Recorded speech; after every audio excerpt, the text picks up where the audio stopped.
Hi everyone, class number 4 यानी chapter 4 economics class 11th में आपका स्वागत है। और हम लोगों ने अभी तक 3 क्लासेस में जो पढ़ा उसको एक रिमाइंडर की तरह देख लेते हैं।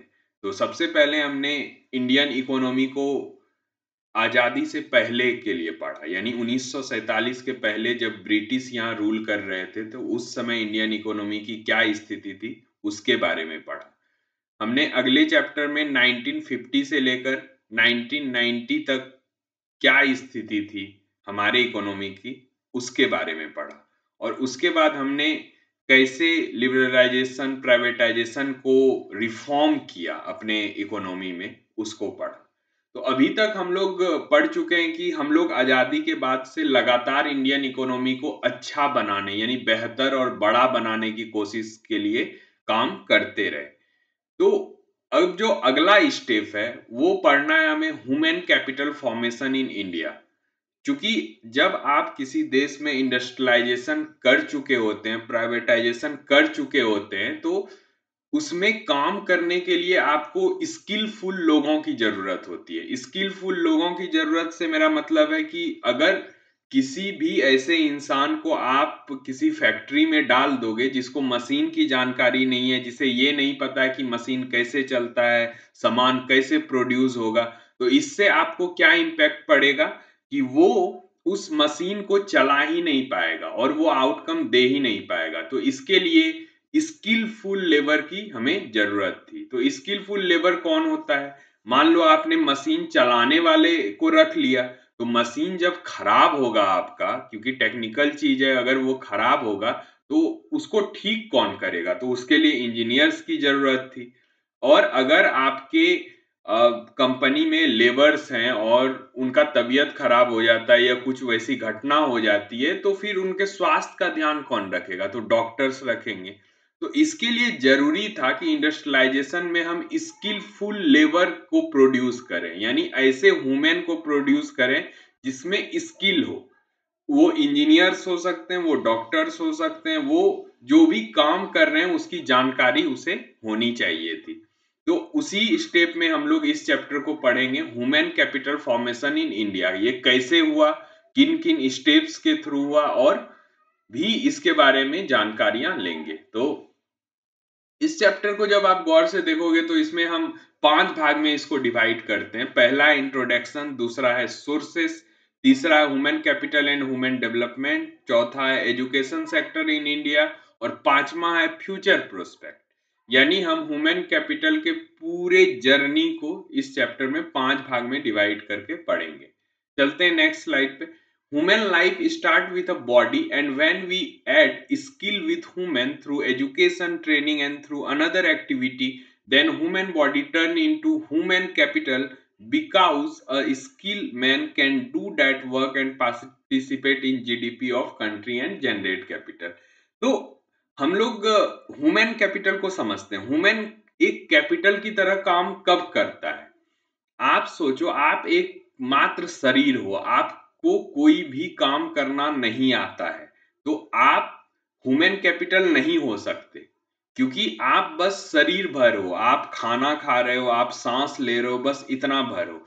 जब आपके शरीर के साथ यानी आपके दिमाग में कोई स्किल आता है, जैसे किसी को गाड़ी ठीक करना आता है, किसी को बल्ब बनाना आता है, किसी को खाना बनाना आता है, इस तरह के स्किल्स जब ह्यूमन के साथ जुड़ते हैं तो ह्यूमन किस चीज में तब्दील हो जाता है? ह्यूमन कैपिटल में।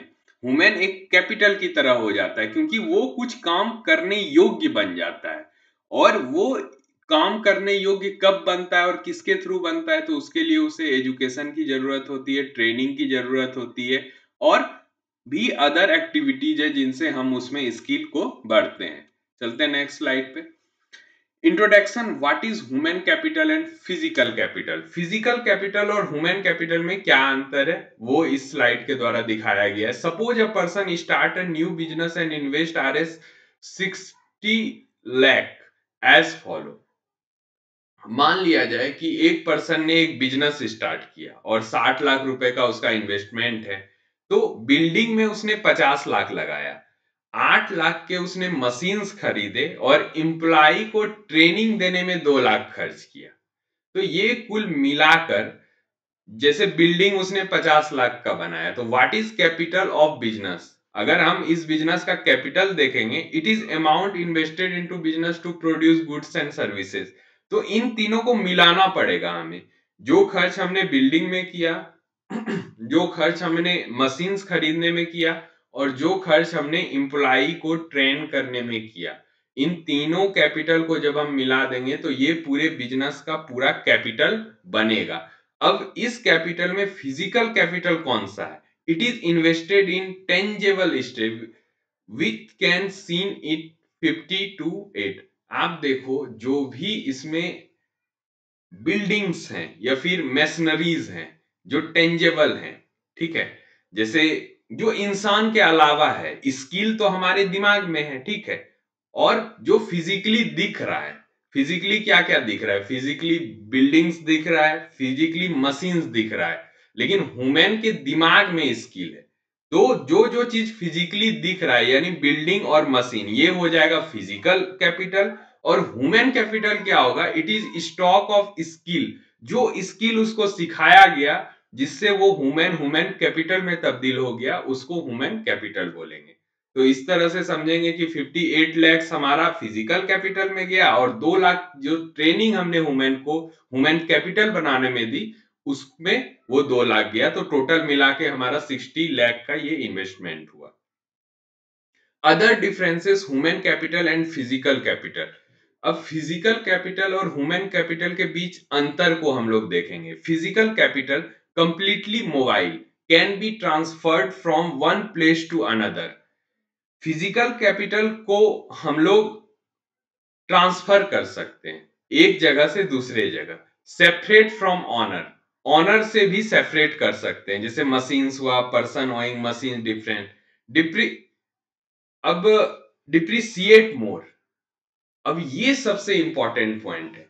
आपने फिजिकल कैपिटल के बारे में क्या क्या पढ़ा? कि वो ट्रांसफर किया जा सकता है एक जगह से दूसरे जगह।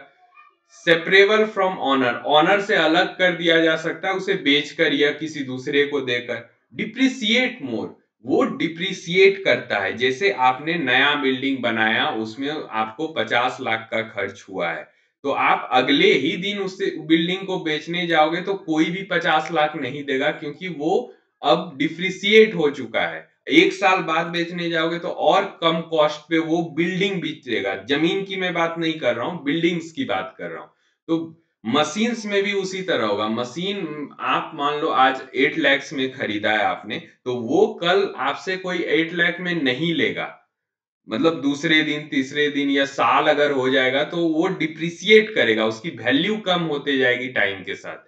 तीसरा है create only private benefits. Physical capital जो होता है वो सिर्फ आपको क्या दे सकता है? प्राइवेट बेनिफिट्स दे सकता है। यानी प्राइवेट बेनिफिट्स का मतलब है कि आप उसे हायर करोगे, यानी आप अपने पास रखोगे तो वो आपको फायदा देगा। मतलब बस इतना ही है कि वो प्रॉफिट जनरेट करके आपको देगा।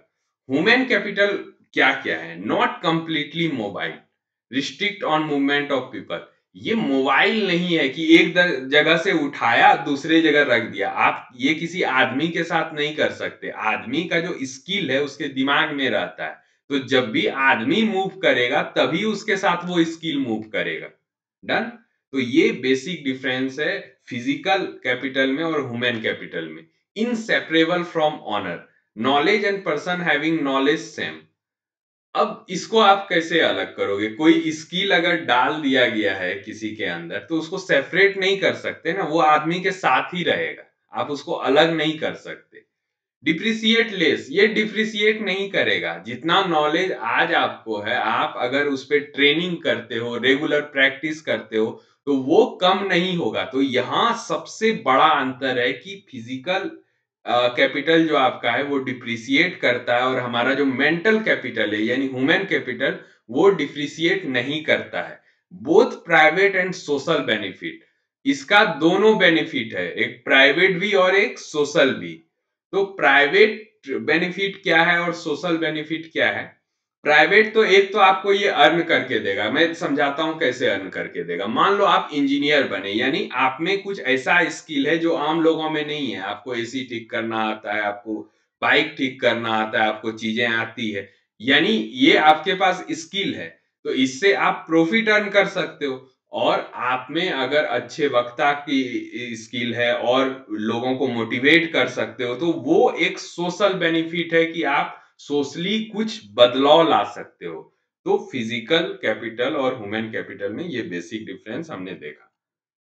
चलते हैं नेक्स्ट स्लाइड पे। अब इसमें different type of investment in health. अब हेल्थ पर हम डिफरेंट इन्वेस्टमेंट क्या क्या करते हैं। How to keep person healthy, तो पहला है कि हम लोग लोगों को हेल्दी कैसे रखें, क्योंकि ह्यूमन कैपिटल जब हम बना रहे हैं तो सबसे पहला चीज है, जब तक ह्यूमन हेल्दी नहीं होगा तो वो कैपिटल बनेगा कैसे। अनहेल्दी बॉडी में ना तो माइंड अच्छे से काम करता है ना तो उसका बॉडी। तो एक ह्यूमन कैपिटल बनाने के लिए सबसे बेसिक नीड जो है कि वो हेल्दी होना चाहिए। तो हेल्दी उसको रखें कैसे, different type of investment in health. तो हेल्थ में हम इसके लिए डिफरेंट टाइप ऑफ इन्वेस्टमेंट करते हैं।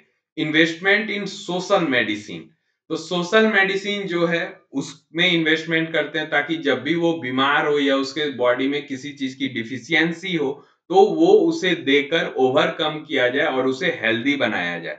Investment in basic facilities, basic facilities में इन्वेस्ट कर कर, it means providing facilities like clean drinking water, garbage removal to reduce risk of the different diseases. Invest in basic facility, जैसे हमारे basic needs जो है, जैसे वाटर हमें pure चाहिए, हमें खाना अच्छा चाहिए ताकि हम हेल्दी रहें, और गार्बेज रिमूवल फ्रॉम रिस्क, और गार्बेज जो जमा होता है हमारे आसपास उसका अच्छे से मैनेजमेंट हो ताकि हमारा बॉडी हेल्दी रहे। तो इस तरह से हम एक हेल्दी ह्यूमन कैपिटल फॉर्म कर सकते हैं। Different between human capital and physical capital, एक बार और डिफरेंस देख लेते हैं। तो फिजिकल कैपिटल जैसा बताया आपने, मशीन्स और बिल्डिंग्स आ जाएंगे, और ह्यूमन कैपिटल में जो हम स्किल सीखते हैं, यानी कोई इंजीनियर बन गया, कोई डॉक्टर बन गया, बनने की बात नहीं कर रहा हूं, उस स्किल को सीखने की बात कर रहा हूं। किसी को कोई मशीन चलाना आता है, तो इस तरह के चीजों को हम ह्यूमन कैपिटल बोलते हैं। एक आदमी जो कुछ नहीं जानता था, हमने उसे एक ट्रेनिंग दी, एक पढ़ाई कराई और उसे इंजीनियर बनाया, तो हमने उस ह्यूमन को ह्यूमन कैपिटल में चेंज कर दिया। अब वो इस समाज के काम आ सकता है, मल्टीपल गुड्स प्रोड्यूस कर सकता है, मशीन्स को ठीक कर सकता है, मशीन को बना सकता है, और इस तरह से वो कंट्रीब्यूट कर सकता है। इसके लिए वो ह्यूमन से टर्न हो गया किसमें, ह्यूमन कैपिटल में। चलते हैं नेक्स्ट में। इन्वेस्टमेंट इन एजुकेशन, तो अभी देखा हमने हेल्थ में कैसे इन्वेस्ट कर सकते हैं ताकि ह्यूमन को हेल्दी रखा जा सके, ताकि वो कैपिटल में चेंज तभी तो होगा जब हेल्दी रखेंगे उसे। अब उसे ह्यूमन से ह्यूमन कैपिटल बनाने के लिए एजुकेट भी तो करना होगा, इसके लिए एजुकेशन जरूरी है। तो एजुकेशन में क्या क्या इंक्लूड होता है, it includes school, school include होता है कॉलेजेस और ट्रेनिंग सेंटर। स्कूल कॉलेजेस में हम जैसा कि जानते हैं, मतलब हमें बैचलर डिग्री और फिर मास्टर डिग्री किसी सब्जेक्ट में दिया जाता है, फिर हम स्किलफुल बनते हैं। और तीसरा है ट्रेनिंग सेंटर, किसी भी तरह का ट्रेनिंग सेंटर। यहाँ पे जो पीडीएफ में दिखाया गया वो दंगल का है, तो सिर्फ रेसलिंग का ट्रेनिंग की बात नहीं हो रही। यहाँ पे कोई आईटी की ट्रेनिंग हब हो सकती है, यहाँ पे कोई मैराथन की हो सकती है, यहाँ पे क्रिकेट का हो सकता है, कोई भी आप सेक्टर ले लो, उससे रिलेटेड किसी भी तरह का ट्रेनिंग सेंटर के थ्रू हम क्या कर सकते हैं, लोगों को एक स्किल सिखा सकते हैं। All this provide knowledge and skill to student, ये सारे प्रोवाइड करते हैं बच्चों को क्या, नॉलेज और skill. Make them job ready, उन्हें रेडी करते हैं हम ताकि वो जॉब्स पर लग सकें, यानी वो किसी कंपनी के लिए काम कर सकें और प्रोडक्टिविटी में हिस्सा बन सकें। इंक्रीज ह्यूमन कैपिटल, और जितने लोगों को हम ये स्किल सिखाएंगे स्कूल के थ्रू, कॉलेजेस के थ्रू और ट्रेनिंग सेंटर के थ्रू, उतना ज्यादा ह्यूमन कैपिटल हमारे देश में बढ़ेगा। Sources, investment in education is considered as one of the main source of human capital. Education में इन्वेस्टमेंट को सबसे बड़ा और मेन सोर्स माना गया है ह्यूमन कैपिटल को बिल्डअप करने में। जैसा कि आप फील भी कर सकते हो, सोसाइटी में क्या होता है कि हम बच्चे को पढ़ाते हैं और वो उस मतलब इंजीनियर या डॉक्टर या कोई भी प्रोफेशन में जाता है, सीए बनता है, डिफरेंट स्किल्स हैं, बहुत सारे हैं, कुछ लोग डिजाइनर बनते हैं, लेकिन इनका ये आउटकम किस चीज से आया? या तो एजुकेशन से आया, एजुकेशन से मेरा मतलब ट्रेनिंग से भी है, ऐसे चीजों से आया जो उन्हें बताया गया, उसके बाद ये स्किल उनके अंदर आया है। तो सोर्सेस ये हैं कि एजुकेट करें उनको और वो स्किल डेवलप करें। सोर्सेस ऑफ ह्यूमन कैपिटल, तो इसमें पहला इन्वेस्टमेंट है कि हम एजुकेशन पे इन्वेस्ट करें ताकि वो स्किलफुल बन सकें। दूसरा इन्वेस्टमेंट है हमारा हेल्थ पर, ताकि वो हेल्दी रहें और बेहतर कैपिटल बन सकें। Migration, people migrate from one place to another to get better job opportunity. People जो है माइग्रेट करते हैं एक जगह से दूसरे जगह बेटर जॉब अपॉर्चुनिटी ढूंढने के लिए। यानी कि जो बहुत लोग देखते होंगे आप, छोटे सिटीज से मेट्रोपॉलिटन सिटी में जाते हैं ताकि उन्हें जॉब्स मिल सके। इससे क्या होता है? ह्यूमन कैपिटल बिल्ड अप होता है। People use information from various sources like internet to get better job offer. उसमें आईटी का भी बहुत बड़ा हाथ है, क्योंकि आईटी उन्हें हेल्प करता है वैसे जगह पहुंचने में जहां उनके लायक कोई जॉब हो, उनके लायक कोई काम हो, ताकि वो आगे बढ़ सके। On job training, company train their employ so that they perform better in job. Company जो है वो ट्रेन करते हैं अपने एम्प्लॉय को ताकि वो परफॉर्म कर सके जॉब में बेटर तरीके से। Different type of investment in health, health में डिफरेंट टाइप के इन्वेस्टमेंट को दिखाया गया है। How to keep a person healthy, एक पर्सन को एजुकेट कैसे करें ये हमने सीख लिया। अब एक पर्सन को हम हेल्दी कैसे रखें? तो उनको वैक्सीनेट किया जाए। जो भी प्रोबेबल डिजीज आप देखते होंगे, जब किसी बच्चे का जन्म होता है तो हम आगे आने वाले लगभग डिजीज के लिए उसे वैक्सीनेट करते हैं, ताकि आगे वो जब ह्यूमन से ह्यूमन कैपिटल बन रहा हो तो वो बीमार ना पड़े, वो बेकार नहीं हो। बीमारी आपको क्या करता है? किसी भी काम करने से रोकता है, किसी भी काम को आपको उस लायक नहीं छोड़ता कि आप काम कर सको। तो इससे क्या होता है? ह्यूमन कैपिटल पे इम्पैक्ट पड़ता है। तो उसके लिए जरूरी है कि उसे हेल्दी रखा जाए, और हेल्दी रखने के लिए क्या जरूरी है? रेगुलर उसका चेकअप हो, रेगुलर वैक्सीनेशन हो उसका, ताकि चीजें सही से चल सके। Investment in creative medicine, it means measure taken to cure disease with surgery और मेडिसिन। हमेशा उनका ट्रीटमेंट हो, जब भी उन्हें सर्जरी की जरूरत हो तो वो अवेलेबल हो, ताकि वो उस लायक हमेशा बना रहे कि वो काम कर सके। Investment in health, who contribute more to economic growth. अब कौन, आप इसमें समझने की बात है कि कौन ज्यादा इकोनॉमिकल ग्रोथ को कंट्रीब्यूट कर पाएगा, एक हेल्दी पर्सन या एक सिक पर्सन? तो आंसर आपको पता है, एक healthy person. He can contribute more to economic growth as he has higher productivity, क्योंकि वो ज्यादा काम करने में सक्षम है, मेंटली भी और फिजिकली भी। तो इसी के लिए ह्यूमन को हेल्दी रखना जरूरी है, ताकि वो एक कैपिटल की तरह अच्छा काम कर सके, ज्यादा काम कर सके। डिफरेंट टाइप ऑफ माइग्रेशन, अब माइग्रेशंस डिफरेंट टाइप के क्या क्या हैं? तो पहले villages, rural area, movement of people, यहाँ सिटीज में, जब वो सिटीज में जाते हैं तो वो ह्यूमन कैपिटल बनते हैं। वो किसी कंपनी में जाते हैं जहां उनको ट्रेनिंग दी जाती है, और वो ह्यूमन से फिर ह्यूमन कैपिटल में फॉर्म हो जाते हैं, और वो फिर इकोनॉमी में हिस्सेदार बन जाते हैं। Villager migrate to cities in the search of work.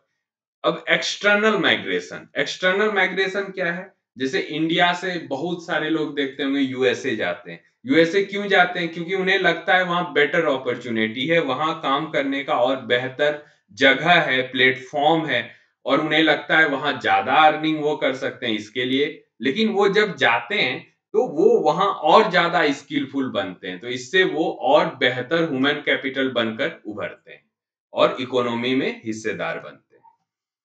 When is migration source of human capital?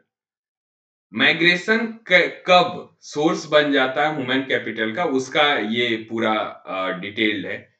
अब क्या होता है बेनिफिट ऑफ माइग्रेशन? माइग्रेशन के बेनिफिट्स क्या क्या हैं? बेटर एम्प्लॉयमेंट अपॉर्चुनिटी के लिए वो माइग्रेट करते हैं। बेटर लिविंग कंडीशन, जब बेटर अपॉर्चुनिटी ऑफ एम्प्लॉयमेंट मिलेगा तो उससे उसकी अर्निंग भी बढ़ेगी, तो उसका लिविंग स्टैंडर्ड और आगे बढ़ेगा।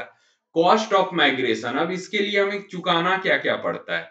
तो हाईएस्ट कॉस्ट ऑफ लिविंग, हम जिस भी शहर में जाते होंगे आप गौर करते होंगे जहां एम्प्लॉयमेंट ज्यादा है वहां रहना भी महंगा है। तो ये एक निगेटिव पॉइंट है। Psychological cost of shifting abroad, एक साइकोलॉजी भी होता है कि जब आप घर से दूर जाते हो तो फैमिलीज से दूर जाते हो, तो वो इमोशनल एंगल है जो एक निगेटिव पॉइंट है। If benefit are more than cost it is source of human, लेकिन अगर बेनिफिट्स इसके एवज में, जो डिसएडवांटेजेस हैं इसके एवज में अगर बेनिफिट्स ज्यादा है तो इसको सोर्स माना जाएगा किसका, ह्यूमन कैपिटल का। Human capital and human development, अब एग्जांपल्स के थ्रू समझेंगे कि ह्यूमन कैपिटल और ह्यूमन डेवलपमेंट के बारे में थोड़ा। मिसेज कमला आप मान लो कि 80 साल की है, नेवर गॉन टू स्कूल, कभी स्कूल नहीं गई, want to study so that she can write her on name and read newspaper, should government spend on her free education. अब मान लो कि वो कभी स्कूल नहीं गई लेकिन वो लिखना चाहती है, वो न्यूज़पेपर पढ़ना चाहती है। शुड, क्या गवर्नमेंट स्पेंड करेगी फ्री एजुकेशन देने के लिए उन पर? There is no economic benefit of giving her education, क्योंकि उनको एजुकेट करने में गवर्नमेंट का कोई बेनिफिट नहीं है, क्योंकि अब उनका एज 80 साल हो गया है, अब वो ज्यादा दिन तक जिंदा नहीं रहेंगी।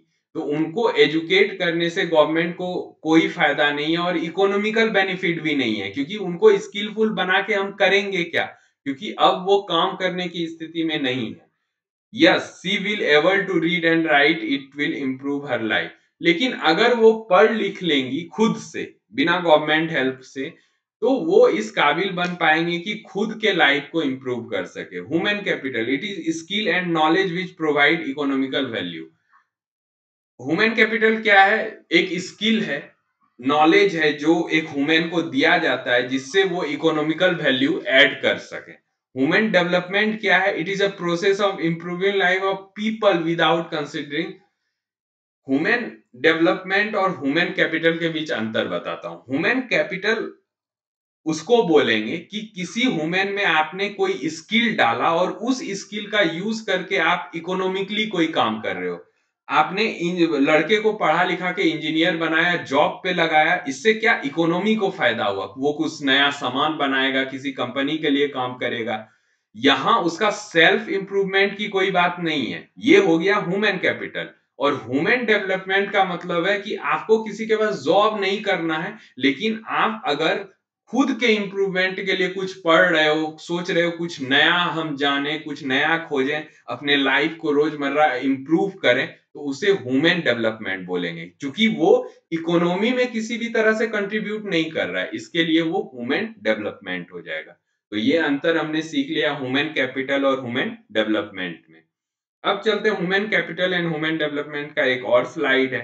इसमें आप देख सकते हो कि should vaccine be given to old people for COVID, there is no economical. अगर हम ओल्ड पीपल को कोवैक्सीन देंगे तो उससे क्या फायदा है हमें? इकोनॉमिकली कोई फायदा नहीं है, लेकिन हाँ, it is our social responsibility. ये हमारा सोशल रिस्पॉन्सिबिलिटी है कि हमारे देश में जो भी वृद्ध लोग हैं उनको हम वैक्सीन दें ताकि वो जिंदा रह सकें। और सबका राइट है, राइट टू लाइफ है, कि सबको जिंदा रहने का अधिकार है। तो इस तरह से हमने समझा कि ह्यूमन डेवलपमेंट क्या है और ह्यूमन कैपिटल से वो किस तरह से अलग है।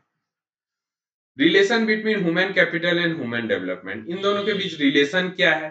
अब रिलेशन एक ही है कि जब आप कम एज ग्रुप को, यानी कि 30 से पहले वाले एज ग्रुप को स्किलफुल बनाओगे तो वो इकोनॉमिकल जो एक्टिविटीज हैं उसमें हिस्सा लेगा और वो देश के लिए फायदेमंद होगा।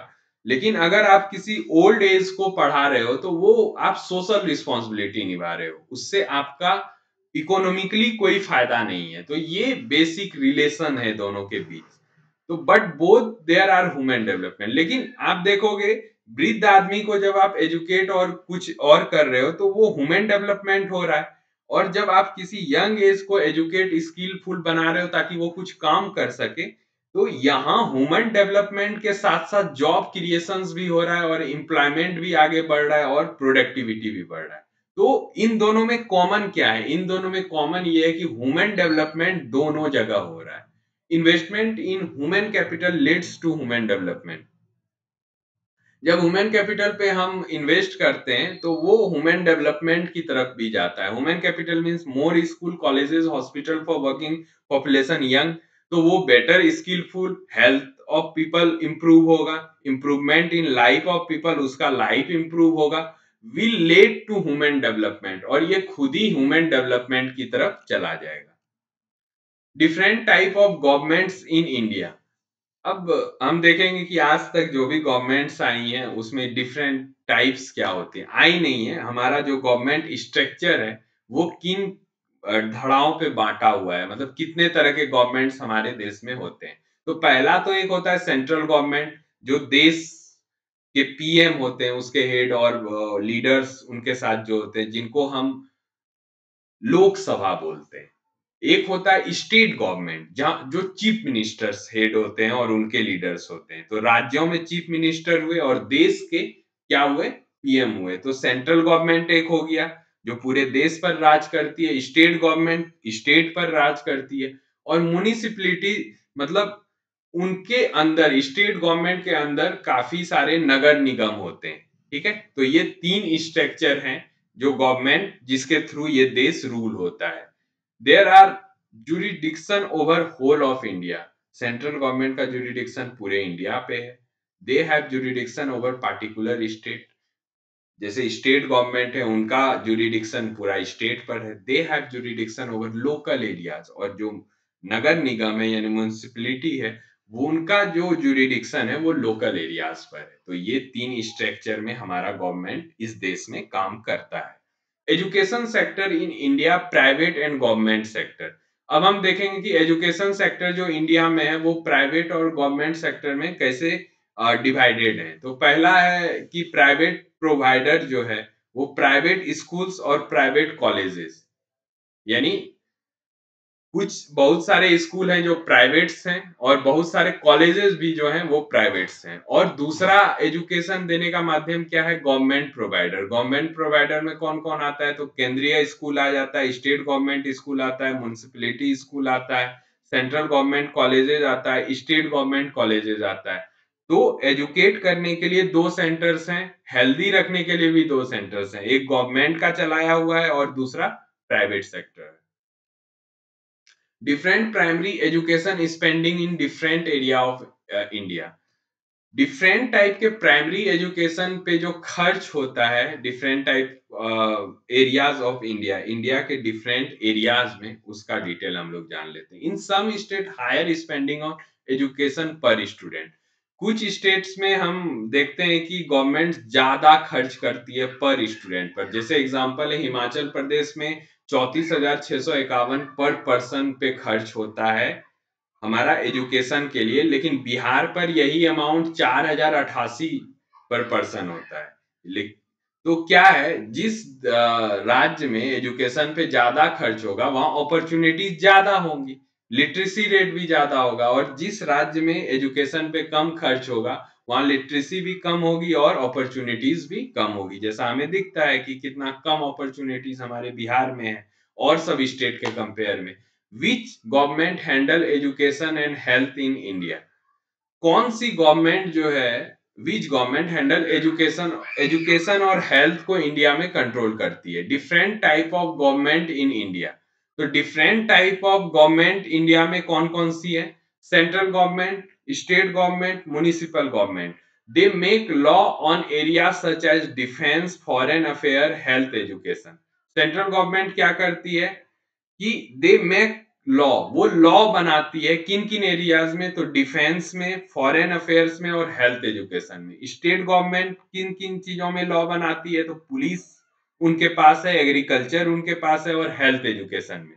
और म्युनिसिपल गवर्नमेंट, आप जब देखोगे तीनों गवर्नमेंट स्ट्रक्चर में एक चीज कॉमन दिखेगा आपको, वो है हेल्थ एजुकेशन। यानी हेल्थ और एजुकेशन पे तीनों को अधिकार दिया गया है कि अपने अपने रूल्स बना सकते हैं।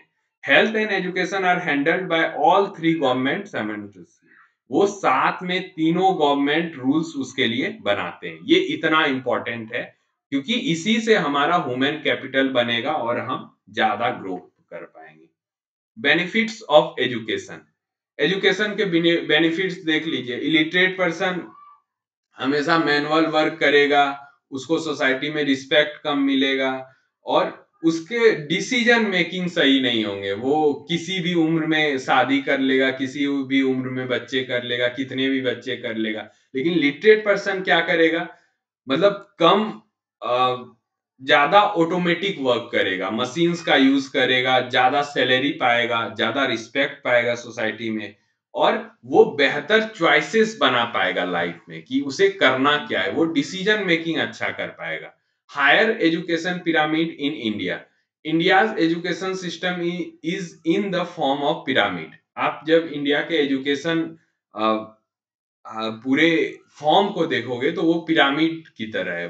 Broad at bottom and narrow at top, नीचे ब्रॉड है और ऊपर नैरो है। Less number of student higher level, more number of people at prime. तो इससे क्या पता चलता है, काफी कम लोग हैं जो हायर एजुकेशन पा पाते हैं, लेकिन बेसिक एजुकेशन और प्राइमरी एजुकेशन बहुत ज्यादा लोग पाते हैं उसके कंपेयर में। It means that the lower level of education there are more number of student. जहां लोअर लेवल ऑफ एजुकेशन है, यानी 10 तक की पढ़ाई को आप ले लो, 12 तक की पढ़ाई को ले लो, उसके बाद हायर एजुकेशन शुरू होता है, जब स्पेसिफिकेशन उसका शुरू होता है, वहां सबसे ज्यादा नंबर ऑफ स्टूडेंट है। At higher level of education number of student who study a much less. ऊपर हायर एजुकेशन में काफी कम लोग हैं। Many student drop out and don't pursue higher education, बहुत सारे लोग बीच में पढ़ाई छोड़ देते हैं और हायर एजुकेशन की तरफ नहीं जाते हैं। अब आते हैं जेंडर इक्विलिटी के तरफ। What is gender equity? Gender equity means fairness in treatment of man and women according to their respective need. ये होता तो नहीं है समाज में इस तरह से आइडियल वे में, लेकिन हम लोग बेहतर कर रहे हैं, पहले से काफी बेहतर कर रहे हैं। किन किन चीजों में? तो जेंडर इक्विलिटी में। ऐसा नहीं हो, अगर महिलाएं और पुरुष सक्षम है एक ही काम को करने में, तो भी हम पुरुष को चुने, क्योंकि एक महिला को हमने सोच रखा है कि वो काम नहीं कर सकती। तो इस तरह का सोच नहीं हो, इसके लिए जेंडर इक्विटी जरूरी है और ये इकोनॉमिकली भी जरूरी है, ताकि हम ज्यादा टैलेंटेड लोगों को अपने साथ जोड़ सकें। Why women education should be promoted? अब एजुकेशन जो वोमेन का है वो क्यों प्रमोट करना चाहिए? तो अनएजुकेटेड वोमेन और एजुकेटेड वेमेन में हम अंतर देखेंगे। अनएजुकेटेड वोमेन को सोसाइटी में कम रिस्पेक्ट मिलता है, जबकि एक एजुकेटेड वोमेन को ज्यादा रिस्पेक्ट मिलेगा। अब डजंट मेंटेन हाइजीन चिल्ड्रन, अब अनएजुकेटेड वोमेन क्या करेगी? घर में हाइजीन मेंटेन नहीं करेगी, चीजों को अच्छे से नहीं रखेगी और बच्चों को भी अच्छे से नहीं देख सकती। इससे क्या होगा, उनका अगला जनरेशन भी अच्छे से नहीं बन पाएगा। तो इसके लिए जरूरी है कि वोमेन को एजुकेट किया जाए, ताकि वो एजुकेशन का मतलब समझ सके और उसका इंपॉर्टेंस भी समझ सके। How to measure education expenditure as a percentage of GDP? हम लोग कैसे मेजर कर सकते हैं एजुकेशन एक्सपेंडिचर को, कि वो कितना परसेंट ऑफ जीडीपी है? It measure hot of GDP people spend, और इससे पता चलेगा कि हमारे देश में जीडीपी का कुल कितना परसेंट एजुकेशन पर खर्च हो रहा है। तो जैसा कि आप देख रहे हैं यहाँ पे 1952 में हम लोग खर्च करते थे 0.64%, जो 2014 में बढ़ के 4.13% हो गया है, कि जो कि एक अच्छा ग्रोथ तो नहीं, लेकिन ठीक ठाक ग्रोथ है कि हम लोग एजुकेशन पर ज्यादा स्पेंड कर रहे हैं, ताकि ह्यूमन कैपिटल को फॉर्म कर सकें, जिससे हमारे देश का इकोनॉमिकल ग्रोथ हो सके। Eight which level of education is government spending highest in India? इसमें दिखाया गया है कि कौन से लेवल पर जो एजुकेशन है, गवर्नमेंट का एजुकेशन है, वो सबसे ज्यादा खर्च होता है। तो आप देखेंगे सबसे ज्यादा खर्च 6 to 14 एज ग्रुप के बच्चों के लिए होता है, उससे कम होता है 14 to 18, और 18 प्लस में जब आप जाते हैं, यानी हायर एजुकेशन की जब मैं बात करता हूं, वहां पे गवर्नमेंट उतना एक्सपेंड नहीं कर पाती है, क्योंकि उनका भी अपना एक दायरा है, उनका भी अपना एक बजट है, जिसमें वो सबसे ज्यादा खर्च 6 to 14 एज ग्रुप में करते हैं और उसके बाद 14 to 18 में करते हैं। अब आते हैं फ्यूचर प्रोस्पेक्ट में। ये हमने अभी की स्थिति पढ़ी, हमने पीछे कई डाटा से कंपेयर किया और चीजों को जाना कि कैसे कैसे हम इम्प्रूव कर रहे हैं, कैसे कैसे हम बेहतर ह्यूमन कैपिटल बनाकर इकोनॉमिकली ज्यादा डेवलप हो सकते हैं। अब हम पढ़ेंगे कि फ्यूचर प्रोस्पेक्ट क्या हो सकता है। तो पहला है मिशन एजुकेशन फॉर ऑल। अब मिशन एजुकेशन फॉर ऑल यानी कि सबको एजुकेट किया जा सके ताकि वो ह्यूमन कैपिटल में फॉर्म हो सके और इससे ह्यूमन डेवलपमेंट भी हो सके। तो गोल हमारा क्या है, making education free and compulsory. तो इसके लिए हमें क्या करना पड़ेगा कि एजुकेशन को फ्री और कंपलसरी बनाना होगा। और किनके लिए? फॉर ऑल चिल्ड्रन, जितने भी चिल्ड्रंस हैं, अगर हम सभी बच्चों को पढ़ाएंगे तो वो बेहतर ह्यूमन कैपिटल बन सकते हैं। Mission education for all. What was the mission? As per directive principle of constitution, free and compulsory education to all children up to age of 14 age year in 10-year time, as per directive principle of constitution. Directive principle जो constitution का है, free and compulsory education to all children. तो वो क्या कर रहे हैं कि फ्री और कंपलसरी एजुकेशन कर रहे हैं सभी चिल्ड्रंस के लिए, अप टू 14 के लिए कम से कम, ताकि बच्चे कम से कम इतना एजुकेट हो जाएं कि वो कम्युनिकेट कर सकें और इकोनॉमिकल एक्टिविटीज में पार्टिसिपेट कर सकें। कॉन्स्टिट्यूशन इनएक्ट इन 1950 और इसको हम लोगों ने संविधान के साथ जोड़ दिया है 1950 में कि टारगेट वाज 1960 था, लेकिन 1950 में ही हमने ऐड किया कि लिटरेसी बहुत जरूरी है। इसके लिए 14 राइट टू एजुकेशन उसको बोलते हैं कि 14 साल से कम उम्र के बच्चों को अधिकार है कि वो एजुकेशन पा सकता है और बिल्कुल मुफ्त पा सकता है। तो ये हमारा पूरा चैप्टर था जिसमें हमने करंट कंडीशन को पढ़ा और फ्यूचर प्रोस्पेक्ट को पढ़ा। आज हम कंप्लीट कर रहे हैं चैप्टर नंबर 4 को, और आशा करता हूं सभी को ये जो स्लाइड वाला क्लास है जिसमें सारा इंफॉर्मेशन इस तरह से पिक्चर के थ्रू दिखाया गया है, बहुत बेहतरीन ढंग से समझ में आ रहा होगा, चीजों को अलग ढंग से देख पा रहे होंगे और कॉन्सेप्ट भी क्लियर हो रहा होगा।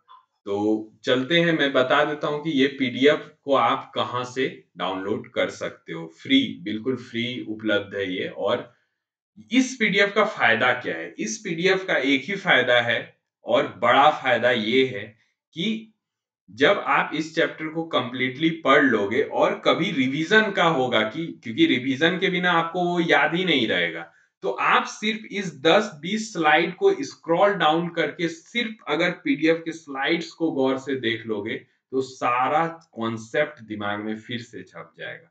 तो बता देता हूं आप कहां से इसे डाउनलोड कर सकते हैं। तो सबसे पहले आपको जाना है, गूगल टैब खोला है मैंने और आपको टाइप करना है www.evitcash.co.in। इस पे जैसे ही आप क्लिक करेंगे तो इसके साइट पर आप पहुंचते हैं और होम पेज पर ही जब आप स्क्रॉल डाउन करते हैं इसको, तो यहाँ पर आपको एक इकोनॉमिक्स जोन दिखता है। अगर आप फोन पे देख रहे हैं तो आपको ये इस फॉर्म में नहीं दिखेगा, लेकिन आपको दिख जाएगा इकोनॉमिक्स जोन। जैसे ही आपको दिखे, यहाँ पर लेफ्ट हैंड साइड पे आपका क्लास 11 लिखा हुआ है और नीचे सारे चैप्टर्स के पीडीएफ दिए हुए हैं। तो चैप्टर 4 आज हमने पढ़ा, तो चैप्टर 4 पे हम क्लिक करेंगे, हमारे सामने एक पीडीएफ खुल जाएगा जो हमारा पीडीएफ है, और यहाँ से आप डाउनलोड कर सकते हैं और अपने पास रख सकते हैं और जब भी मौका मिले रिवाइज कर सकते हैं। तो मिलते हैं अगले क्लास में और इसी पीडीएफ क्रिएशन के साथ। तब तक के लिए बाय। आशा करता हूँ आपको क्लास पसंद आई होगी। अगर क्लास पसंद आई है तो आप शेयर करें, सब्सक्राइब करें, और अगर कुछ लगता है आपको इम्प्रूव करने की जरूरत है तो उसके लिए भी कमेंट करें। नमस्कार।